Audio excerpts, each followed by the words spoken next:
इस वीडियो के माध्यम से हम बताने जा रहे हैं क्लास 10 के अध्याय 10 प्रकाश का परावर्तन तथा अपवर्तन, और उसमें से एक हेडिंग प्रकाश की किरण के बारे में आज हम बताने जा रहे हैं। जैसे देखिए यहाँ पर हम लिख रहे हैं हेडिंग को, प्रकाश की किरण। देखिए क्लास 10 में एक बहुत ही अच्छा चैप्टर है, ये बहुत ही अच्छा चैप्टर है, बहुत ही ज़्यादा इस चैप्टर से प्रश्न पूछे जाते हैं और उस हेडिंग को भी काफ़ी महत्वपूर्ण ये हेडिंग भी है। इसमें देखिए हम बता रहे हैं प्रकाश के किरण के बारे में। जैसे मानिए कि यहाँ बना रहे हैं, देखिए बिंदु ए से बिंदु बी तक।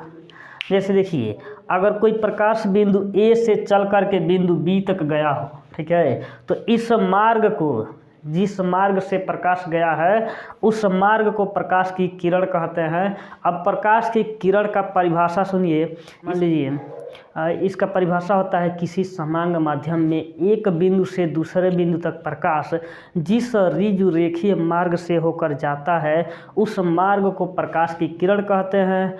और प्रकाश की किसी एक ही दिशा में प्रकाश के किरणों का वह समूह जो एक ही दिशा में जा रहा हो उसे प्रकाश का पुंज कहा जाता है।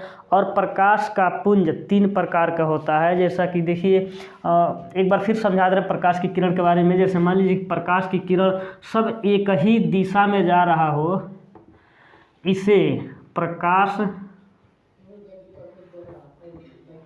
का पुंज कहा जाता है। जैसे मान लीजिए प्रकाश की किरण जो एक ही दिशा में जा रहा हो, उन सभी प्रकाश के समूह, प्रकाश के किरणों का वो सभी समूह जो एक ही दिशा में जा रहा हो प्रकाश का पुंज कहलाता है। और प्रकाश का पुंज 3 प्रकार का होता है। अब देखिए तीनों के बारे में हम बताने चल रहे हैं अलग अलग। पहला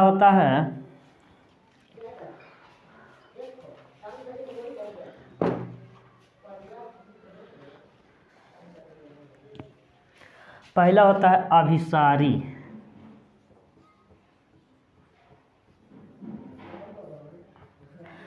अभिसारी का मतलब होता है एक ही बिंदु पर मिलाना। अगर प्रकाश की किरण किसी एक ही बिंदु पर मिलती हुई प्रतीत होती हो या मिल रही हो, उसे अभिसारी कहा जाता है, प्रकाश का अभिसारी कहा जाता है। जैसे मान लीजिए कि ऐसे देखिए यहाँ पर देखिए प्रकाश ऐसे चल रहा है और सभी आकर के यहाँ इस बिंदु पर मिल रहा है, तो इसको क्या कहेंगे, अभिसारी कहा जाता है। इसके बाद से दूसरा हेडिंग आता है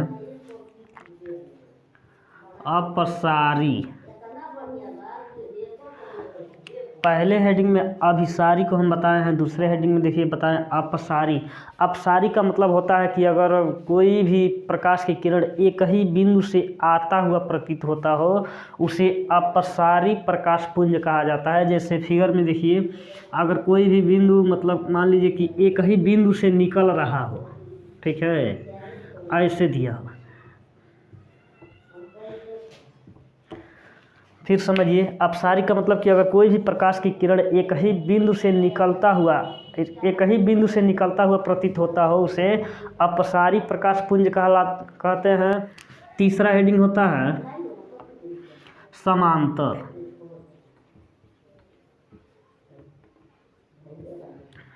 इसमें समझिए अगर प्रकाश की किरण एक दूसरे के समांतर चल रहा है, एकदम सीधी रेखा में चला जा रहा है, समांतर रूप से गति कर रहा है, तो उसे समांतर प्रकाश पुंज कहते हैं। जैसे मान लीजिए यहाँ पर प्रकाश की जो किरण है एकदम समांतर चल रहा है, तो इसे प्रकाश की समांतर पुंज कहते हैं।